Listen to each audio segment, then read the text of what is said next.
Hey guys, welcome to quarantine content. Well, now that we're all quarantined and reasonably isolated, in these uncertain times, I believe art will have to come to our rescue once again to help us pass from under this shadow. To make this lockdown easier, I'm going to try and talk about things that I really like. You know, films, genres, shows, comic books, anime, anything. Essentially any form or work of art that makes me happy, I'll share that with you guys. The idea is that in these trying times, we must cling onto that which brings us joy so that we can find the strength to fight this pandemic and also appreciate the beauty of the arts which bind us all together no matter where in the world we are. So this is quarantine content and today's video is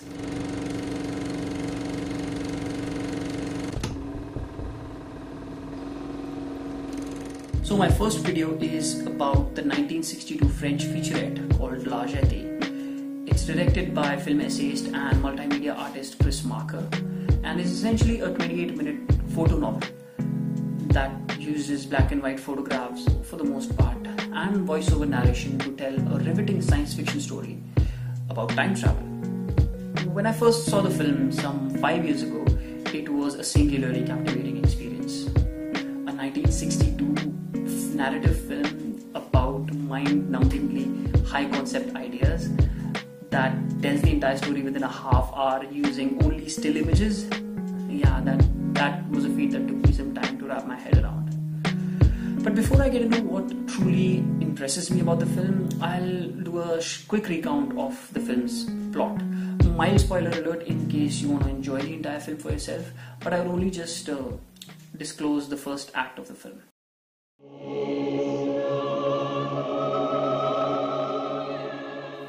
La Jetée is set in a dystopic future, a post-World War III Paris. The survivors of the war live in these crumbling underground structures and have taken some prisoners. On these prisoners, they use their technology to carry out scientific experiments, to send them as emissaries into the past or the future to beg for help for the present, which has been ravaged by a nuclear holocaust. While most of the prisoners die or suffer brain damage, they finally find someone who is capable of enduring the mental strain of the experiments and reaching back to an idyllic past that existed before the war. The reason that this nameless character, our protagonist, is capable of finding his way into the past is because of an enduring image, a memory from his childhood that has been imprinted on his brain and serves as an anchor for a happier, more peaceful time.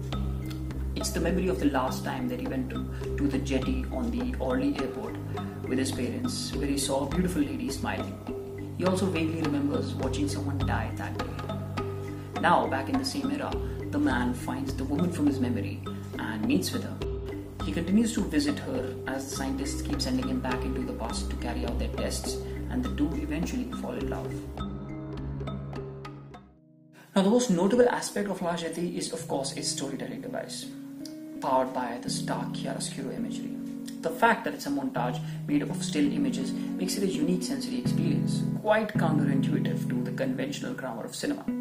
As opposed to a steady rush of 24 images in a second that allude to apparent motion, what we have are resolute images that present only a fraction of the entire scene. And so we, as viewers, are made to fill in the blanks of the story world.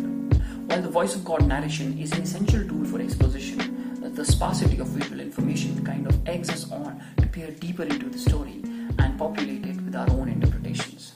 Marker further deepens the immersion with an incredible use of sound. The eerie murmurings in German that underscore the experiments, the thumping of the heart as the man is introduced that swell into a rousing din, or the cacophony of the birds that crescendo along with the sequence that is most noteworthy for being the only part that features the moving image.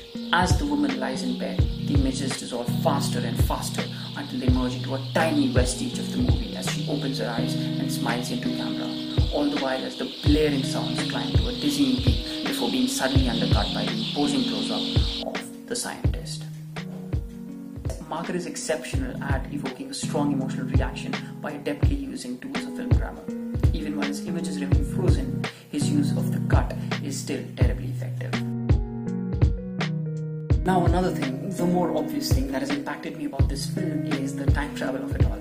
I am a time travel junkie and I'm always looking for fresh and inventive ways ways in which films use this trope.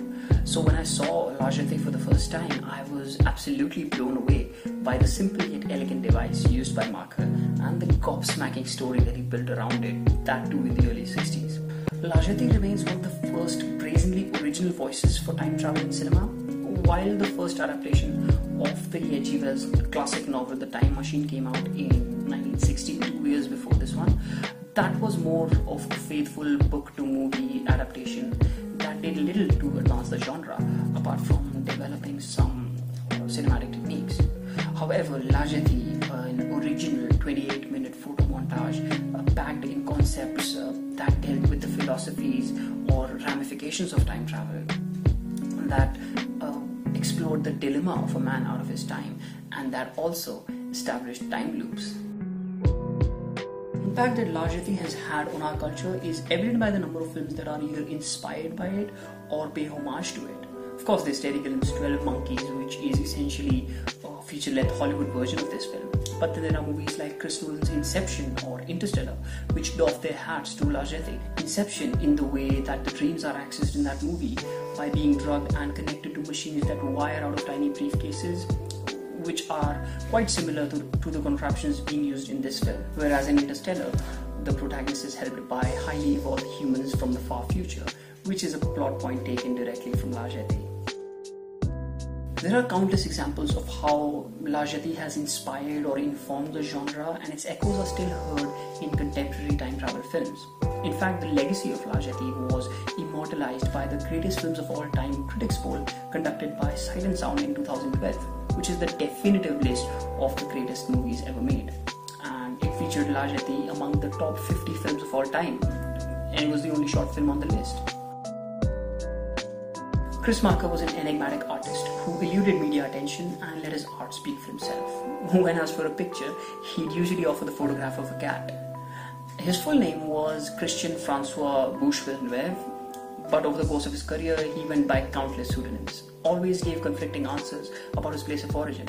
Sometimes it was Paris, sometimes Mongolia. And in a career that spanned nearly 60 years, he worked as a multimedia artist whose oeuvre ranged from animated shorts to, a chatbot that he created using basic code on an Apple II. Marker was associated with the left bank group of the Nouvelle Vague or French New Wave, which included filmmakers like Jacques Demy or his friends Agnès Varda and Alain Resnais. And while he produced numerous essay films and documentaries, Jetée is remembered as this remarkable narrative film that not only contributed tremendously to the genre, but also continuously subverted expectations and defied all categorizations. As I end this video, I'll share with you this sick quote from the film that not only encapsulates the theme of the movie, but also provides a sage reflection on life. Rien ne distingue les souvenirs des autres moments. Ce n'est que plus tard qu'ils se font reconnaître à leurs cicatrices. So, this was my first quarantine content video. I hope you guys liked it. And I hope that you'll check out this amazing classic short film, if you haven't already. I hope to keep making these videos throughout the quarantine period. Let me know what you think. Do share it with your friends if you like. And take care. Hang in there. Remember that we're all in this together and we will beat the virus. Until next time, ciao.